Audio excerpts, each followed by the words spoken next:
Good day and welcome to the Q1 FY22 earnings conference call of Alicon Castalloy Limited. As a reminder, all participant lines will be in the listen-only mode, and there will be an opportunity for you to ask questions after the presentation concludes. Should you need assistance during the conference call, please signal an operator by pressing star and 0 on your touch-tone phone. Please note that this conference is being recorded. I now hand the conference over to Mr. Mayank Vaswani. Thank you, and over to you, sir. Thank you, Aman. Good day, everyone, and thank you for joining us on Alicon Castalloy Limited's Q1 FY22 earnings conference call. We have with us on the call today Mr. Rajeev Sikand, Group CEO, Mr. Vimal Gupta, Group CFO, Mr. Shekhar Dravid, COO, Mr. Andreas Heim, Managing Director of Illichmann Castalloy, and Mr. Rajiv Gupta, Head of Domestic Business of Alicon Castalloy Limited.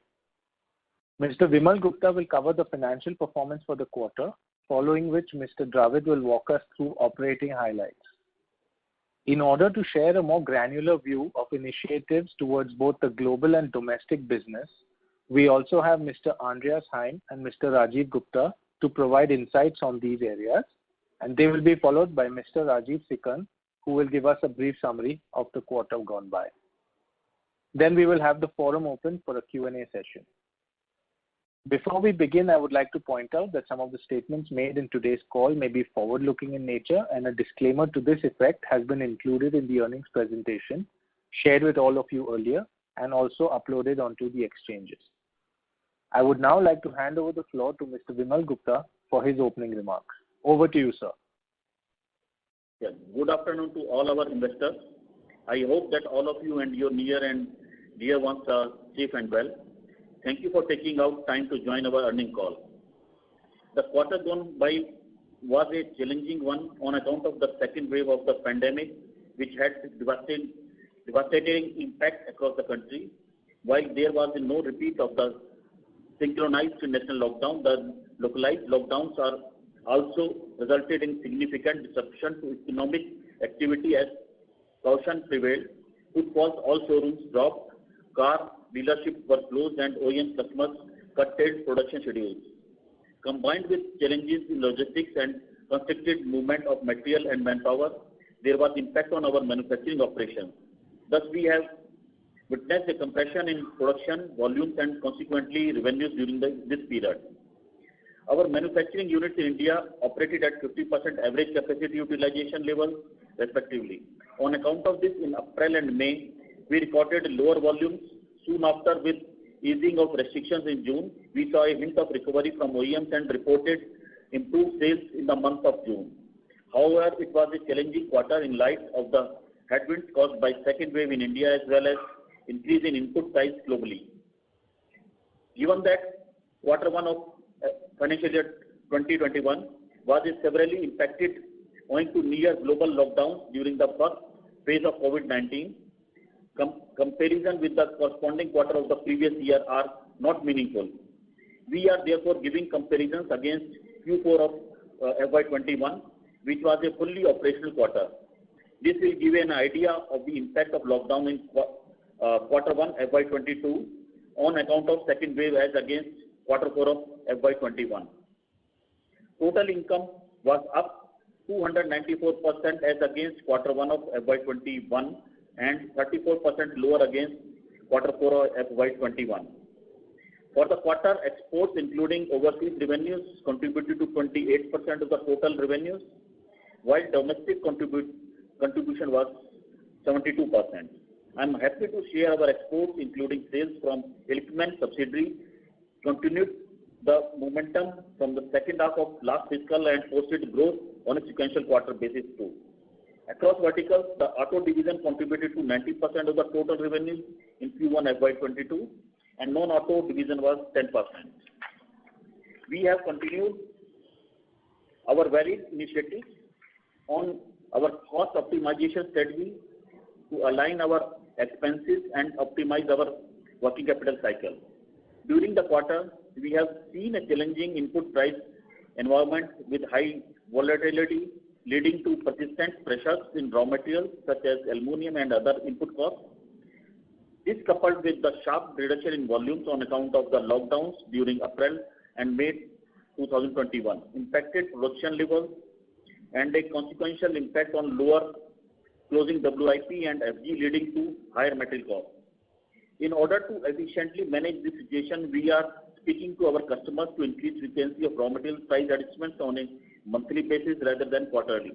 This will slightly compress the working capital cycle due to more effective readjustment. On the profitability front, owing to the muted volumes, increased material costs as explained above, fixed manpower costs and other overheads, our margins were compressed on sequential basis. Our EBITDA margins stood at 6.36% in Q1 FY22 as against 14.62% in Q4 FY21. This drop is despite our constant efforts and continued focus on efficient production and cost management, which has enabled us partially offset the impact of muted volumes and inflationary trends during the quarter. On a standalone basis, we reported a loss before tax of rupees 9.99 crores as against profit of 19.97 crore in Q4 FY21. Our EBITDA on a consolidated basis stood at 8.52% in quarter 1 FY22 as against 15.20% in quarter 4 FY21. We are pleased to highlight that our European subsidiary continued to maintain steady volume on our prestigious order for battery housing to Samsung, which is used for further supplies to JLR. The European operations were also benefited on account of one-time billing to tooling to one of our regular customers. Supplies of tooling have decent margins which are reflected in the. When compared to Q1 FY21, our EBITDA was 18.03 crore as against a negative of 23.42 crore. The loss before tax was much lower this quarter when compared to corresponding period last year on account of the differing circumstances between first wave and the second wave. On the balance sheet front, net debt has reduced after the successful QIP issue, which concluded on 30th June, with a view of optimally shared assets. We continue to undertake several steps to best leverage upon our established operational structure before undertaking new capacity expansion. Even on the CapEx front, we will be investing in enhancing our capacity that will only be related to the new projects and new order wins. Our focus will essentially be on two types of CapExes in FY22. One is CapEx for the new order wins, which will include enhancement of existing capacity, especially machining and for the new technologies, to service new wins, and second would be maintenance CapEx, which is expected to be minimal. So for the year, we will undertake CapEx to execute our orders, but this will not result in higher overall capacity. We are pleased to share that our equity raise has been successfully concluded. Our QIP brings on board micro investors who have demonstrated belief in the Alicon equity story. Following the QIP, we also made a preferential issue to the promoters group and to NK. So this QIP we raised 80 crores rupees, followed by the preferential issue, where we will raise around 30 crore rupees. The addition of rupees 110 crores of equity to the balance sheet augments our long-term resources to also pursue our growth initiatives. This capital raise also serves to enhance our liquidity and enable us to balance our working capital requirements. On the whole, while our results are underwhelming, we are confident that as the volumes of the auto industry grows, we would be able to record decent growth in the second half of FY22. We hope that the deferred demand would enable a healthy recovery in business and economic activities and result in higher sales volumes for the auto industry. On that note, I would like now to hand it over to Mr. Shekhar Dravid, who will talk about operating highlights for the quarter. Thank you, Vimal. Greetings to all. I trust all of you are well and staying safe.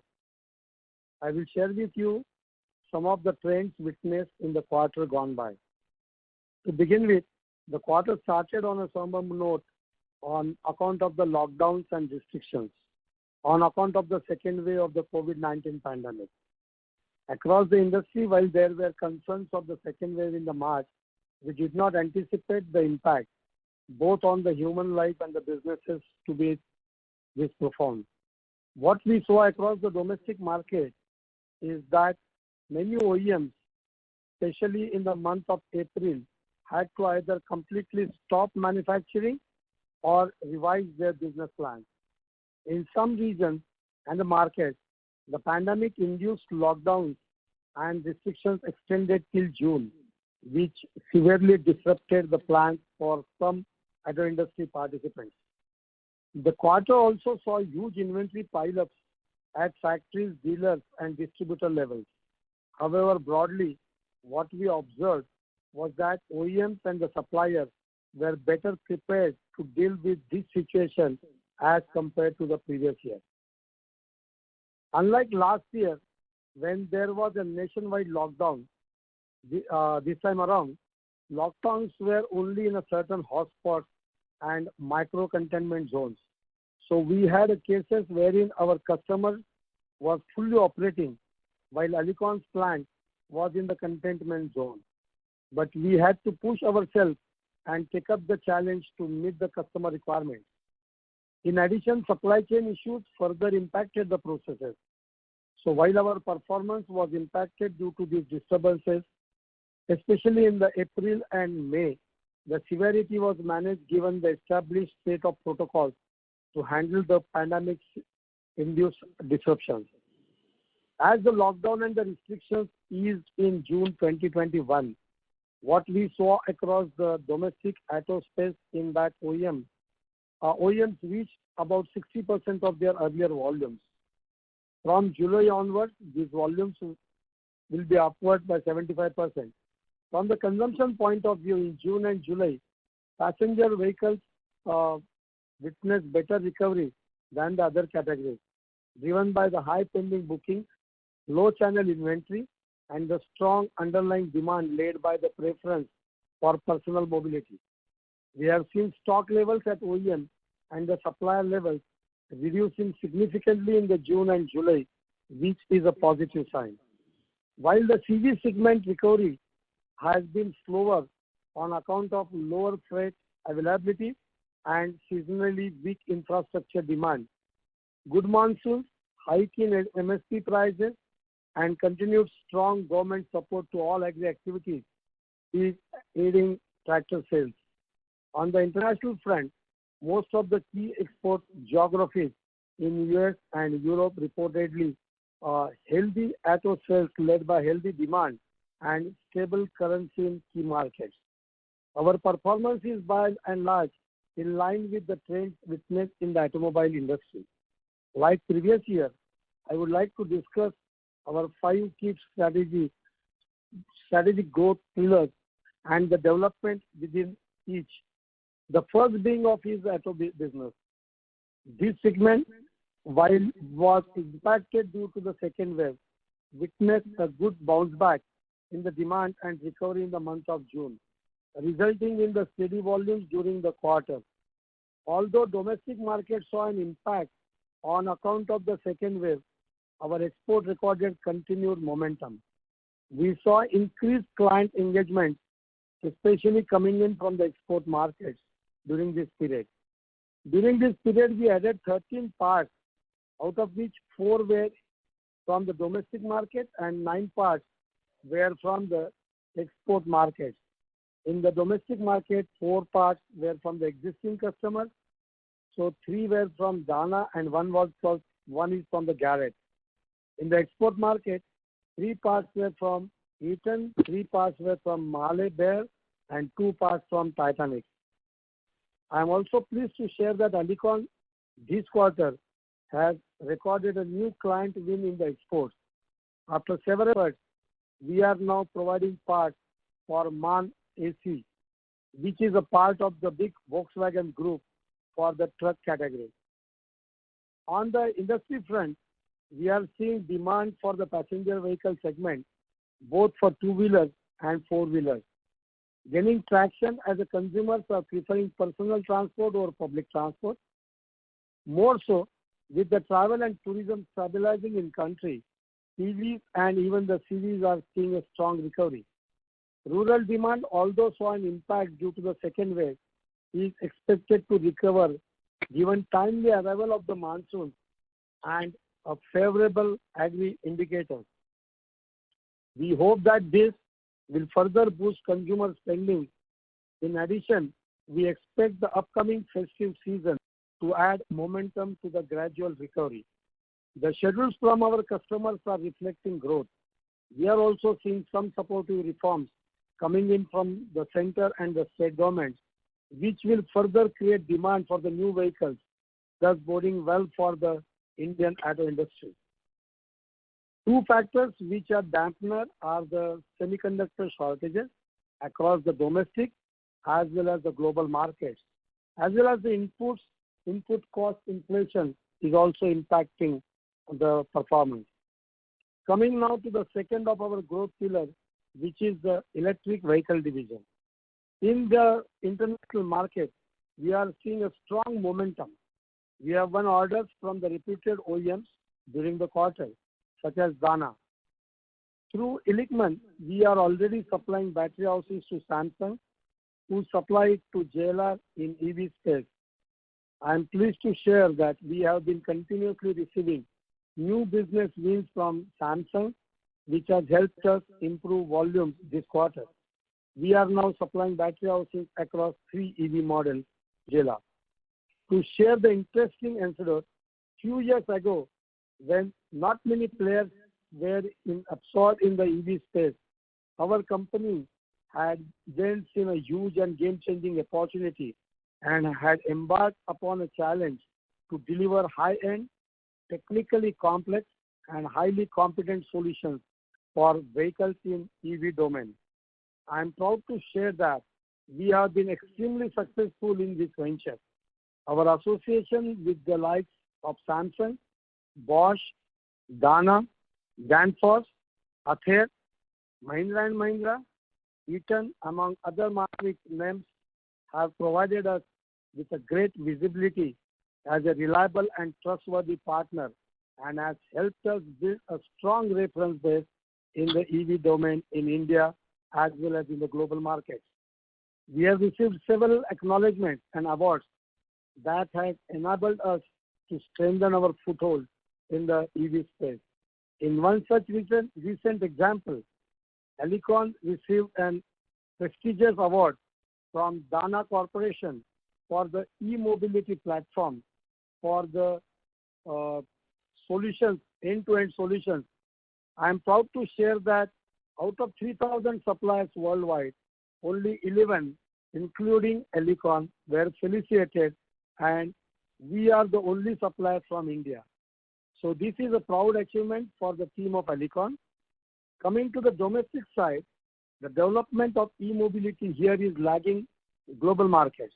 However, the tide is slowly changing for the better now. The central government is strongly supporting the absorption of a clean and green energy in the country.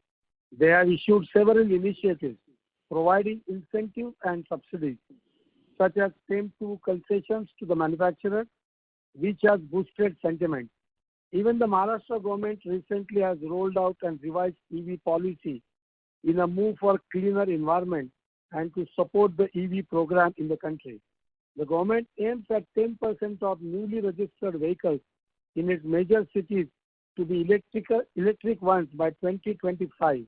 It has also aimed to have around 1,500 charging stations in Mumbai itself by 2025, along with converting 15% of MSRTC buses to electric. The state government will provide incentives to generate demand and for setting up advanced chemistry cell batteries manufacturing plants. The government targets setting up 1 gigawatt battery manufacturing plant in Maharashtra. Similarly, in June, the Gujarat government came out with the Gujarat State Electric Vehicle Policy 2021, which it said would commence from July 1st, 2021 for the period of 4 years. The government is targeting 1.1 lakh electric two-wheelers, 70,000 electric three-wheelers, and 20,000 electric four-wheelers during the policy period. Fundamentally, what we are also seeing is that the pricing between the e-mobility and IC vehicles is narrowing and becoming a major benefactor for EV adoption. In addition, higher fuel prices are enabling the shift for consumers from IC towards e-mobility. In the near to medium term, the focus for the Indian market will be towards two-wheelers and three-wheelers, as the infrastructure and the consumer sentiments today are principally geared towards the smaller vehicles. In the domestic EV industry, we have seen an influx of over 24 startups with meaningful plans for e-mobility. Even the entry plan of Ola Electric in the Indian market will be very disruptive and will pave the way for mainstream EV usage in the country. So there is a plethora of developments happening and on the EV side in the country, and we believe that this will bring in solid growth opportunities for us going forward. We are seeing many e-mobility players in India floating RFQs, with Alicon being one of the forerunners in the EV space in the country. We look forward to capitalizing on such opportunities and building long-term relations with customers in the EV space.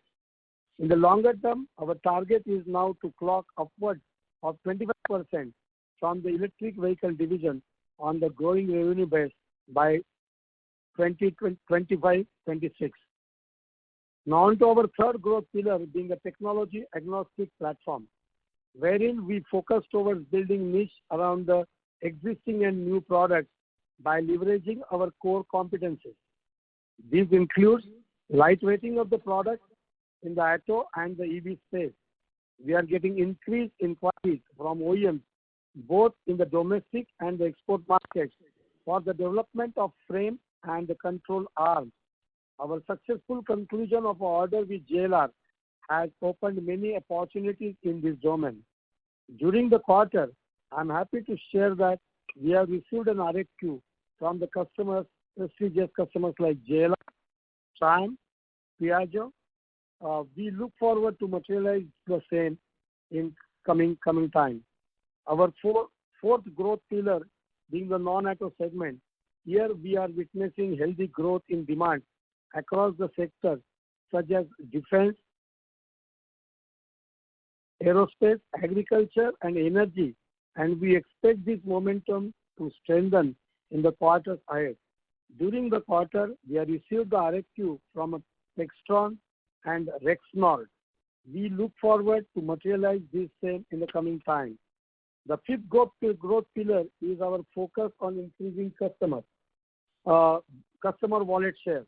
Our long-term approach is towards building wallet share and positioning ourselves as a trusted supplier for our existing customer base. On that note, I would like now to hand it over to Mr. Andreas Heim to throw light on our global businesses. Thank you, Shikhar. A warm welcome to all of you. I will briefly cover the developments on our international business. This quarter, Illichmann Castalloy has enhanced its contribution in the group financial performance. He has reported strong volumes during the quarter, driven by healthy demand environment in European, US, and other international markets. In addition, incremental pricing in terms of tooling preparation, mold services, and new projects have further fueled revenue growth. International business, including sales from Illichmann, contributed to about 28% of our total revenues in quarter one. Over the last few months, we have seen increasingly focusing towards implementing technical enhancements across our Sharpen the Focus product categories. Just to give you an example on this, in one of our collaborations with the customer in Europe, through our thermal engineering solution, we are Nobly improved the performance of this vehicle from 50% yield to over 90% yield, thus leading to higher volume of take for our customer. Given this sort of traction, we are now seen a strategic and valuable partner by several OEMs. Through these initiatives, we have also been able to command better pricing and have undertaken suitable prices hikes that have further helped us record margin reductions. We anticipate this trend to continue going forward. Appointment of global representatives in US and European market, namely TBS in US and Gitafi in Europe, continue to pave the way for further growth for us. We are expanding our presence in these markets through significant wins, and we are engaging with a wider customer base. Simultaneously, we are also working on niche business opportunities which customers in geographies of America, Europe, China, and Middle East.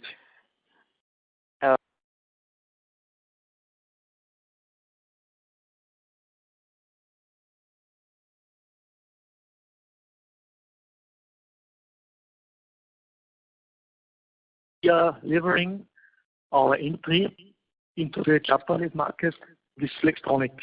Further, our engagement with players like Titanic and Eaton has led to several development programs. So overall, we are seeing a strong pipeline under development, which provides healthy future visibility. In Q1, we added 9 new parts from global customers such as Eaton, Mahle, Titanic, and MAN Trucks. From a demand standpoint, we are seeing normalization in demand in the European markets. While there are fears of potential third wave, the impact of the vaccines in reducing illness is aiding in the semblance of normalcy into the broader operation environment across markets, and we are seeing volumes strengthens on a month-over-month basis. On the operational front, our plants are now operating at 85% utilization levels, and we expect this sustain at these levels going forward. In May and June, we organized vaccine drives for our employees, and we are happy to share that 90% of our employee base is now fully vaccinated. Subsequent vaccination drives are in process and will be rolled out in due course. On this note, I would like now to hand over to Mr. Rajiv Gupta, who will cover development in the domestic business for the quarter. Thank you, Andreas. Good day, everyone.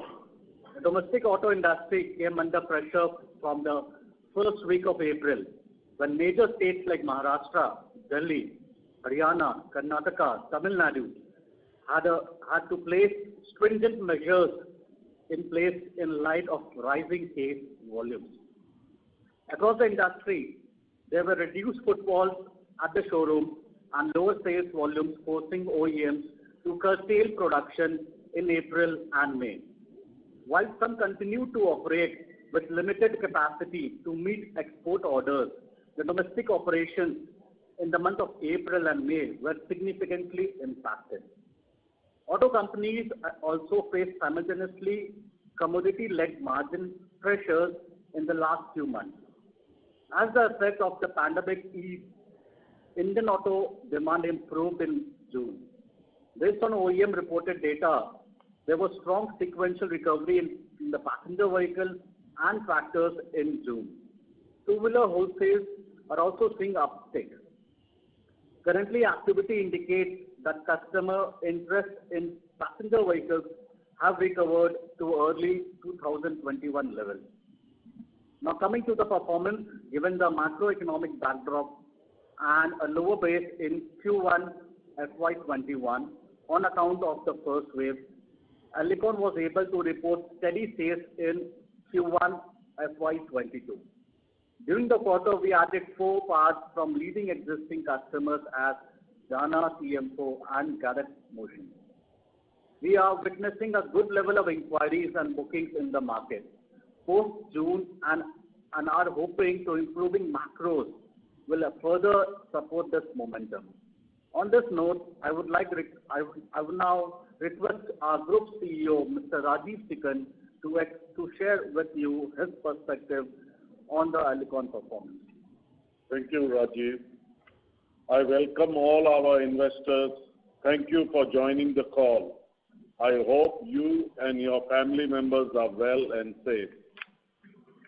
Before I begin to share with you the perspective on Alicon's performance, I would like to extend my heartfelt thanks to all our team members and employees for their continuous efforts in driving and supporting business operations during very difficult phase in April and May.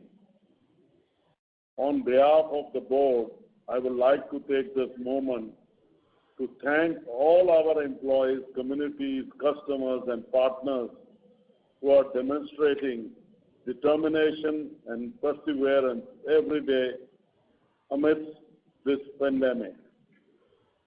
Coming to the recent development, I'm happy to share that we have successfully concluded our fundraise aggregating to rupees 80 crores through the QIP route. The QIP witnessed a high level of interest and has been 100% allocated to marquee domestic institutional investors, including Axis Mutual Fund, Aditya Birla Sun Life Mutual Fund, and IDFC Mutual Fund. I would like to thank you all and the entire investor community for their support and confidence in the company. This capital will enable us to implement our growth plan and pursue our expansion plans, enabling us to address our large pipeline. Alicon will also look to reduce debt and strengthen its balance sheet further. Now, from a macro perspective, despite a loss of business volumes in the months of April and May, we were able to record good recovery in June. That enabled us to recoup some part of the impact in performance in April and May. From June onwards, we have seen domestic auto space steadily gaining traction, improved recovery, and growth in the domestic economy. And sustained improvement in export markets will enable us to report a healthy growth volume and order wins as we go forward. The inquiries and the new business wins across our auto, EV, non-auto segments have remained healthy during the quarter. We have built up a strong order pipeline to the tune of 3,000 crores over 5 years, peak sales of 700 crore annual yearly average of 600 crore as of June 30th, 2021. With improved concentration from high-margin product categories and exports, based on current visibility of our order book, the trend in order wins that we are seeing in last few months, we remain optimistic on the growth potential, especially in the near term. Health and safety of our employees is one of the key factor areas for us. Across the company, we continue to follow strict adherence to social distancing, hygiene protocols, and safety. In May and June, we have started vaccination drives for protection against COVID for all our employees, employee dependents, support staff, and business partners. Overall, we are hopeful that this new fiscal year, we will see normalization across from economic activities, business operations to everyday daily activities. With the economic anticipated to mark a strong recovery in the second half of financial year 22. We are hopeful that the pent-up demand will enable us to pick robust demand in the business and economic activities. This, in turn, will drive momentum in inquiries, order wins, and volumes for automobile and automobile component players going ahead. As one of the key players in the domestic auto market, we look forward to a promising future and continue to stay focused on our objective of being future ready and being consistent, trustworthy, and reliable partner to our strong and growing customer base. On this note, we would be happy to take your questions now. Thank you. Thank you very much. Ladies and gentlemen, we will now begin the question and answer session. Anyone who wishes to ask a question may press star and 1 on their touchtone telephone. If you wish to remove yourself from the question queue, you may press star and 2. Participants are requested to use handsets while asking a question. Ladies and gentlemen, we will wait for a moment while the question queue assembles.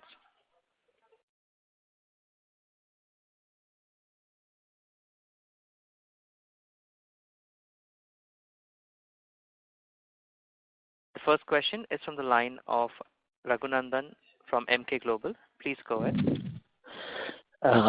Good afternoon to the management team. Thank you so much for the comprehensive opening remarks. Extremely helpful. To Vimal sir, sir, can you elaborate on reasons for increase in the RM cost to sale and other expenses to sales in this quarter, and also the expectations ahead? In addition, if you can highlight, given the COVID-related issues, were there any one-offs in terms of COVID-related expenses in the quarter? Thank you, Raghu. So, first I would just explain the impact on the margin. So first we talk about the raw material, because we see that is a approximately 2% increase. That's all. So that is mainly, one is that we have little bit sales mix change where we have high margins. So those OEMs have started their production little late. So the sales has impacted during that quarter where we had high margins. And second is that you see that in the results also there is a decrease in the FG stock. So due to that has also impacted the consumption of our stock, and due to that there is a little bit on the production side on the lower side. So these are the main reasons for increase in the raw material cost, but those are only a one-time impact we have seen in this quarter. Because when the productions are normal, so these things will go away. And second, you see that the manpower cost, these are not 100% variable cost. And in this manpower, if I think we are more performance is much better if we compare with the other OEMs, because even having this fixed cost, the manpower, still we are able to maintain and reduce it.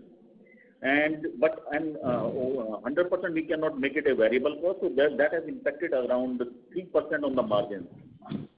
And another impact is that this lockdown, it is not like that the earlier the wave 1, and that was a complete lockdown. In this lockdown, it was the on-off situation. So there was a complete flexibility or fluctuation from the customer side in their orders. So somebody asks the orders, then we have to fulfill, we have to start the production, then we have to close it, we don't have the orders. So this off and on situation, that has impacted our cost side. So we have to, because it is this foundry is a running process. We cannot stop and then again next day we start. So that has there is a cost for this. So that is impacted on the margin. So on this overall, that also has impacted around 2% on the margin. So overall we see that around 7 to 8% has impacted on the overall margin for the quarter if we compare with the Q4. So I think I have answered your questions, Raghu. Thank you, Vimal sir. To understand it correctly, with normalization of operations, easing of lockdown, and pickup in scales, these things are temporary in nature and should reverse going forward. On the subsidiary part, extremely strong results, but can you quantify what was the tooling revenue and related margin benefits? Also wanted to understand what should one expect as a sustainable performance going forward. Yes. So for the Illichmann, our 100% subsidiary company in Europe, so one, I think when you have heard from Mr. Shekhar Dravid, that is major impact is coming now from the EV side. So that is the main thing that we are trying to highlight every time, that how Alicon is going into this field, and this is the first result we can see the performance from our European subsidiary. So the margins are good there, but definitely there is a impact of the tool. I think around the sales value was around 4.5 crore, and the profit margin was 2.5 crore in that. But if we even remove then if we compare with the margin from the last year, then there is a substantial improvement in that. And definitely we see a growing demand in the EV segment in the Europe, and a lot of new parts that as explained by Mr. Dravid.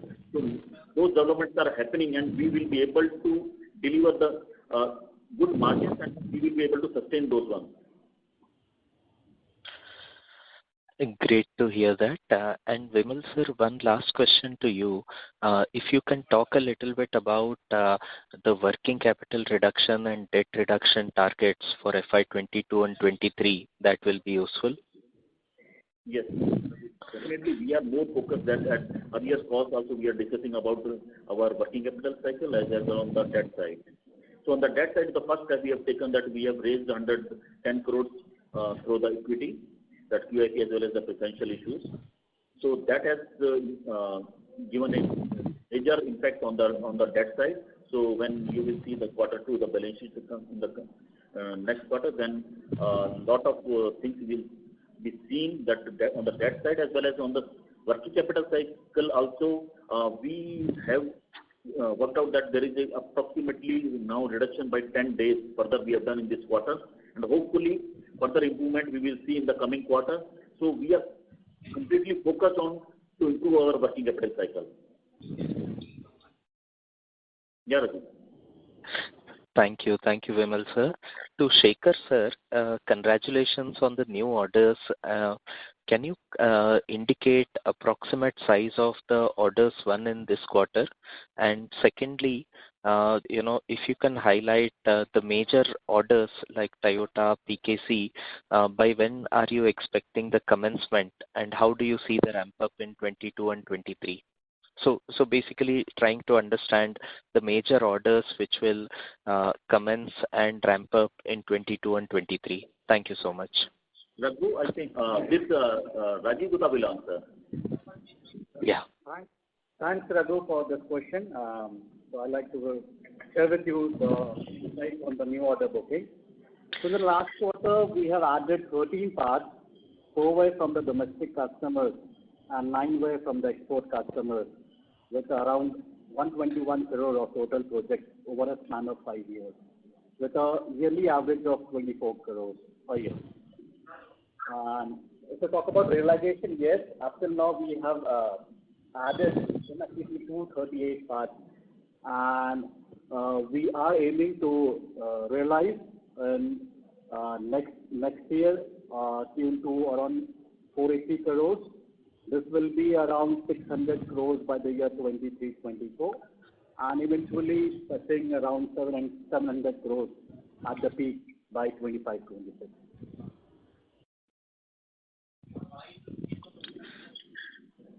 And which would be the major customers where the ramp up will happen? Yeah, so major this will be basically at last time what we discussed about Toyota and the PSA. This will take up ramp up from the next year. Toyota will take place from June 2022. The ramp up will start, and their SOBs will start from October as a vehicle. and PSA will start from September 22, where they will start from December 22 as their SOP. So these major two will give the ramp up for the next year from the previous order bookings. Thank you. Thank you, Shekhar sir, and thank you, Rajiv sir. I'll come back in the queue for more questions. Thank you. The next question is on the line of Saurabh Jain from Sushil Finance. Please go ahead. Yeah. Hello. Good afternoon, everyone. Hope everyone at Alicon family is safe and healthy. Sir, my first question is, in one of the previous calls, you had mentioned that new product contribution would be approximately 350 crores for this fiscal, and next year it may go up to 500 odd crores. So, would like to know what kind of top line we are aiming it at for this fiscal and next fiscal.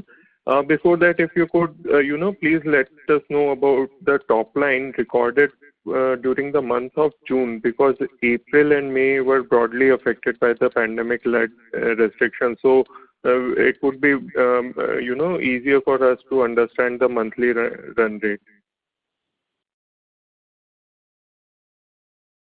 Thank you, Saurabh. So first is the addition of the new businesses that I already Rajiv has explained. And when you are talking about the the top line for the full year, so what we have estimated approximately 1,100 crores for this year. So we are still confident that we will be able to deliver that one. Yeah. And sir, anything for the next year? Yeah. And anything for the next fiscal? Just rough estimation if you can provide. Maybe we can add up from 300 to 400 crores further into that. So that is our just estimation. So it is. Please also note that it is a forward-looking statement, so we cannot give so much commitment on this. Sure. And sir, June top line, if you can, if it is possible for you to share. Yeah, for the month of June, as you know, as rightly said by you, April and May was due to the second wave of lockdown. And June, we noticed the industry have taken up 71% of the production figures of March. So with that, we have done quite well in the month of June. Okay. Sir, my second question is on Illichmann. Since we acquired this probably in 2009-10, we always mentioned Illichmann as just a base in Europe, and for years the revenue was stagnating around 90 and 100 crores.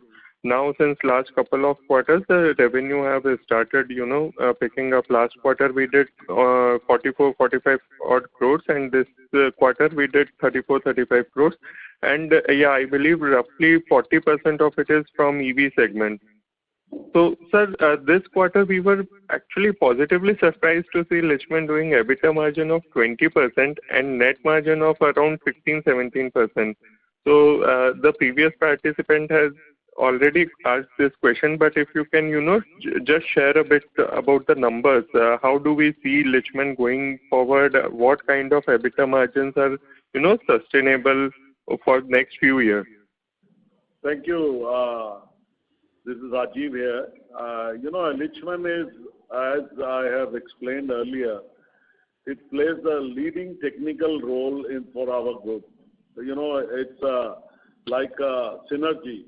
On one side, we have the Japanese know-how, the quality, the NK behind us, and second side, we have Illichmann in Europe, which is a historic company which came to us having all the global customers.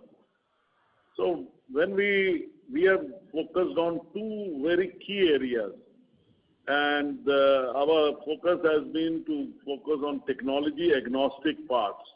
Regardless whether IC, whether anything else, EV, these parts are what we want to make in Illichmann. The second part which we came over was the development of EV parts. And the customer cycle in Europe of all these developments has significantly increased. Tesla doing the bulwark worldwide.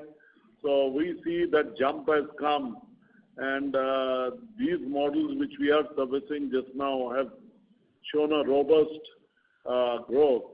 And our team has done a very good job on the cost side, maintaining all that what they need to maintain. And you are seeing these results, and this will continue. And sometime the tooling will not be there, but otherwise, as I hear till yesterday, the volumes are going even higher because the customers are now changing their markets more swiftly than we would have anticipated. But Illichmann is on a strong growth with these two focus areas, technology agnostic and EV. Thank you. I hope that answers your question. Yes, sir. Thank you. So roughly 15-20 crores kind of turnover we are seeing in Illichmann from the EV segment, and which I believe is the primary contributor to the profitability. So this may, go up substantially up going forward? No, these will be nearly, as I said, we have maintained them and little bit it will go up, but as the new models, what is happening, the whole industry in Europe is going through a shift, certainly, with Tesla doing very well, the new norms being announced. In Stuttgart, in some areas, they're questioning the traditional fuel in Germany. So all these are leading to a EV. And here we are able to offer a very competitive solution from last 5 years. So this is what will help us. The fallout of that is in India. The EV parts which is coming in India to us is because of Illichmann driving it and the know-how which we have got there. Otherwise, it would have been a very difficult journey for Alicon alone to go into EV space. Of course, these are all castings, but when you show them the parts which we are developing are so critical in nature, this all helps, to build up the customer confidence, and especially the global.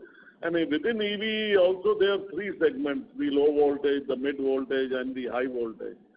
And the high voltage parts are always, and the mid voltage parts are always larger by size, maybe lower, than the value addition is also better. So that is where our perspective is, and that is how we are moving forward. Got it, sir. That was really helpful. One last bookkeeping question. So the investor presentation says the proceeds from the QIP would also be used for, some debt repayment besides executing the huge order. So what kind of debt repayment are we looking at? And just to end it, if you can, throw some more colors on the orders which Rajiv sir had mentioned in his opening remarks, the 3,000 crore order book and execution. So yeah, that's it from my side. Yeah. So on the utilization of the QIP proceeds, that will be definitely we are going to utilize for the debt reduction, and we are estimating approximately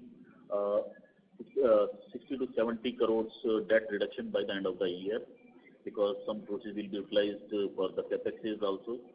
So that is the estimation we are having. And about the another question, I think Rajiv will answer for the order book. Yeah, on the order booking, yes, we have been doing quite well. And at this moment, with 238 parts, the total booking is roughly around 3,000 crores. It have explained year on year how much we are going to accumulate from these parts. Okay, sir. Thank you. That's all from my side. Thank you. The next question is from the line of Deepak Poddar from Sapphire Capital. Please go ahead. Yeah, well, thank you very much, sir. So I just wanted to understand on the margin front, you did kind of indicated that the impact of 6-7% on the margins is temporary in nature on account of RM costs and other costs. So going forward, you expect the margins to normalize to 15% that we have been doing or we have done in the last quarter? Yes, sir. definitely, because in the last quarter con call also that we discussed now how the shift is happening in Alicon on the margin side. Because one example already that we have discussed just now about the Illichmann, and same things we are seeing that changing, the changeover is happening in the Alicon in the domestic market also. So on that front, definitely we are confident that we will be able to deliver the margins that, and we will be able to maintain that. No, so your voice got cut, sir. I could not hear the last line you said. I'm saying that we will be able to definitely deliver the margins what we have promised, and you will see that the improvements quarter on quarter in the margin side. Mm-hmm. Like what we have promised in the sense, like 15% is what the benchmark we are looking at? Yes, that's the benchmark we are having. Mm-hmm. Yeah. Okay, fair enough. And going forward into next year, now you did say about a higher share of like in 3,000 crores order pipeline, there's a good share of higher margin business, and the new business also contribution will increase, which typically has a higher margin profile. So going forward into FY23-24, you expect your margin profile overall as a company to improve significantly, or some sense on that? Yes, that's why I'm saying that the improvements will be there, and maybe first is that quarter on quarter you will see, and then year on year also, because whatever the new orders are coming, those are first is that the IC side is at this moment, and maybe when we are seeing that the technology change and moving to EV segment also, so EV is definitely going to give a good margins. Plus technology agnostic parts. Understood. Okay, I think that's it from my side. Thank you very much. Thank you. Thank you. The next question is from the line of Aditya Makharia from HDFC. Please go ahead. Yes, sir. Just wanted to check. You said that EVs is how much of our overall sales right now? Is it 20%? 8% at this moment in India. It is currently 8%. Oh, 8%. Okay. And where do you? But the overseas arm is higher, right? So at blended level, it would be how much? Yeah, if I club that, it's around 12% currently. Okay. And in India, I believe you're supplying EV components mainly for the electric two-wheelers. Would that be correct? No, in India we are supplying to Dana in commercial segment. I'm happy to share near about 7-8 different variety of parts we have developed for Dana, which will help us to create a good fit with other OEMs in that space. Then was in passenger vehicle with Mahindra & Mahindra, the battery housing, which we have developed for them. Then is Ather, which you have mentioned, and also Tork motorcycle. This order which we have backed in last year. Okay. So this 8% includes exports also, means you're exporting out of India as well. So Dana, when you say it's basically what you're exporting to them. Yeah, Dana is a mix of domestic and export both. Right. Okay. Second question, sir. What is exports out of India currently for us? Exports is 28%. Okay. So I believe steady state or last year we were around 18 or 20%, if I'm right. Yeah. If talking about just exports, it's around 18%. If I club it with Illichmann, the European subsidiary, then it comes to 28%. There's another deemed export of 4% which we are not. There's another deemed export of 4% which we are not considering here, because these are routed through our OEM. Okay. So how much would exports for you go up? Because I believe you're winning a lot of new orders with foreign clients, right? And especially with the capacity expansion, if I'm right, you want to focus more on exports. Yes, that's correct. Yeah, right. Could this go up to half of your sales at the console level? Yeah, agree. We have defined a clear target to achieve near about 38% of my export in next 2-3 years. We are aiming to add a lot of global customers in board, which we have noticed. We got an entry to Volkswagen, which will give me a platform to enter now to Scania, Volvo, and many others. So we are aiming. We have noticed because the market with the pandemic, we noticed there's a lot of fluctuation in the domestic market, and also we noticed that got that much fluctuation was not there in export market. And that is the reason strategically we have now planned to increase our presence in export so that these pandemics won't affect us. Okay, great. And last question, sir, what is machining for us right now, and where do you see this going maybe in the next 2-3 years? So on the machining side, approximately 40% components we are doing without machining, and definitely because whatever the new business are coming up, that is 100% machining. So that the pie will shrink in the coming years, and maybe it will go down to around 18-20%, not more than that. Here, one thing you have to take here is the whole business of the automotive OEMs, like Honda, two-wheeler, four-wheeler, two-wheeler, typically, is to machine in-house. And the shift is done by Bajaj, and now by TVS we are seeing. Bajaj is the leader in this shift. But these other companies are still doing in-house. So as they will shift, because they have made huge investments, but we have taken over Bajaj machines. So it's not that, so this is something as a trend we have set. And we have also offered to Hero and HMSI that we can take over their machines. Got you. So machining, you said, is 35% of your sales mix right now. Did I get the number right? No. What I think that approximately machined parts at this moment is approximately 60% of our total sales. So machined is 60%. Machining, and that pie will further shrink in coming years. Like Mr. Sikand has explained, wherever we are supplying the unmachined parts, those also we are converting to machines. Got it. So which is why you believe your margins will now go up to 15%. Yes, that is the main reason behind that. We are saying that how the margins will improve in the coming year. But these OEMs will not certainly give you, you have to also, yes, new customers, definitely we are pitching like that, and new businesses. But the old business, certainly, they have also blue collar and a very strong union. So you have to treat this very carefully. Of course. Got it. Great, sir. Thanks, and wish you all the best. Thank you. Thank you. Our next question is from the line of Chirag Shah from Edelweiss. Please go ahead. Thanks for the opportunity. Sir, I have a question on this new order book of 3,000 crores. So one, is it largely export oriented? What would be the mix between domestic and export over there? This is 60% is domestic and 40% is export.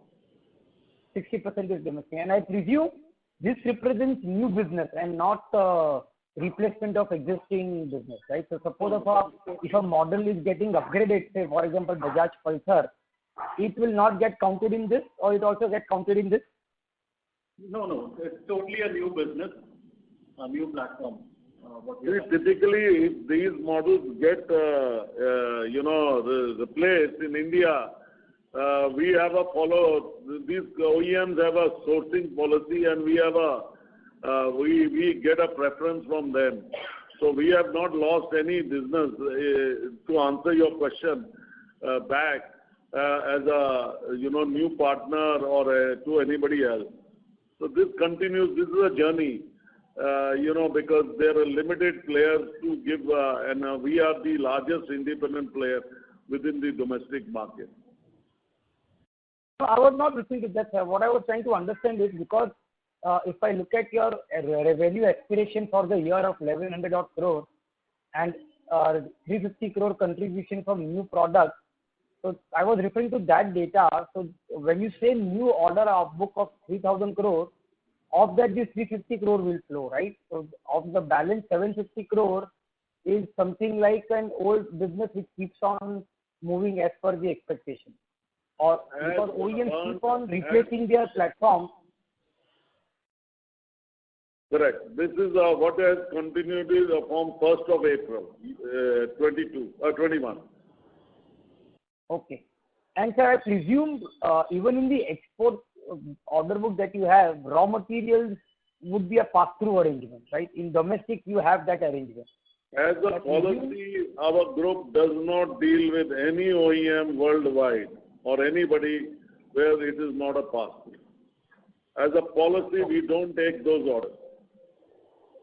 This is helpful.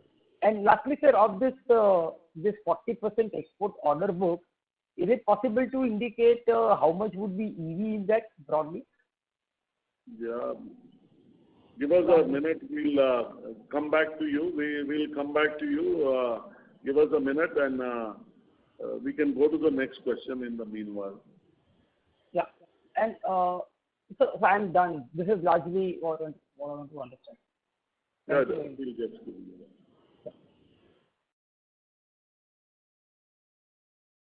Thank you. Next question is from the line of Rohit Ohri from Progressive Shares. Please go ahead. Hi, sir. Two questions which are related to Illichmann.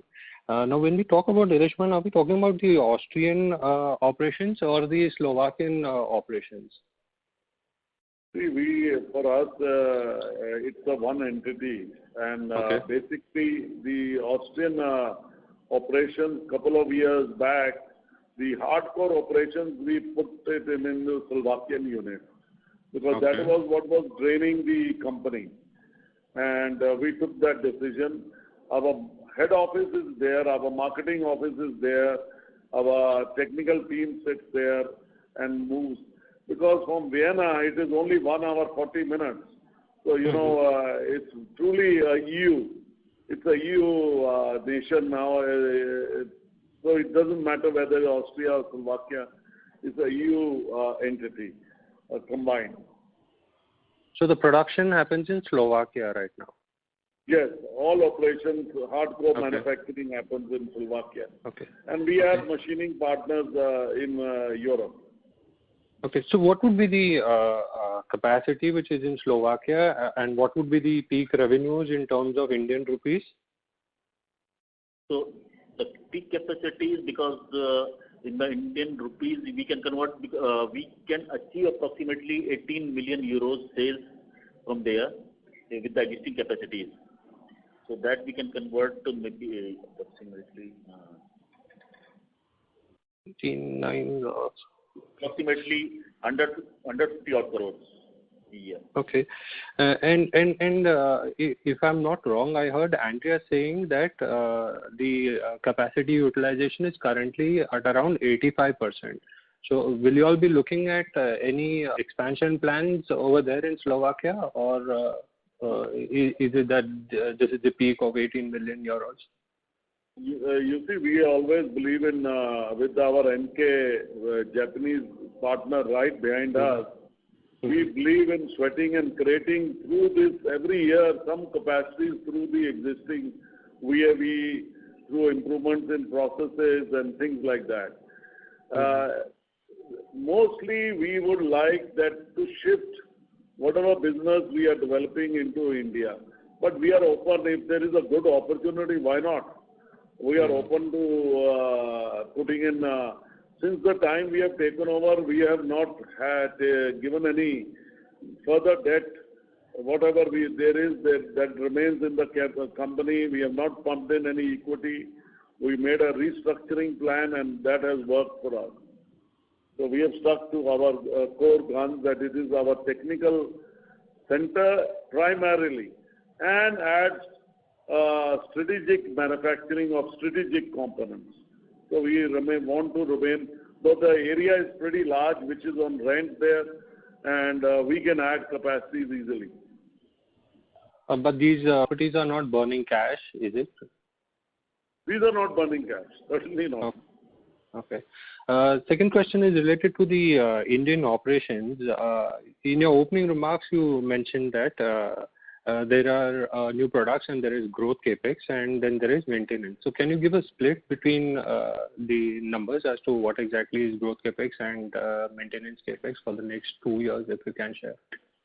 So ultimately, for the 2 years we include FY22 and then the 23 approximately, we are estimating around 150 crores for the total capex. Out of this, we can estimate approximately around 35 to 40 crores will go for our maintenance capex. Okay. Okay, sir. Sir, in the presentation, you also mentioned that apart from EVs, there are certain more emerging opportunities and growth areas that you are talking about. So if you can just take us through that apart from EVs, which are the other domains that you are looking at? Yeah, apart from EV, we are aiming to technology agnostic path. And this certainly will give us a cushion on volumes, because for technology agnostic, these will remain common. Be a IC, be a EV, or be a hybrid, the numbers won't go down. And we get these are high critical paths in terms of technical requirements, and this help us to get more VA from our customers. And the previous question also. And I would like to answer the previous question which was left on. You were interested to understand how much was the EV, how much was domestic and export. So out of which 12% was from the total EV. And if we talk about a mix, 50% was from the domestic and 50% from the export. Okay, sir. Thank you for answering my question. Thank you. Thank you. Ladies and gentlemen, that would be our last question for today. I now hand the conference over to the management for their closing comments. Thank you, and over to you.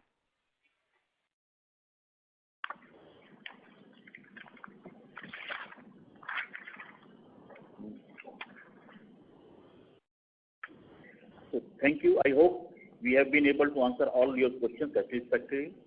Should you need any further clarification or would like to know more about the company, please feel free to contact our team or CDR India. Thank you once again for taking the time to join us on this call, and we look forward to interacting next quarter. Thank you very much. Thank you very much.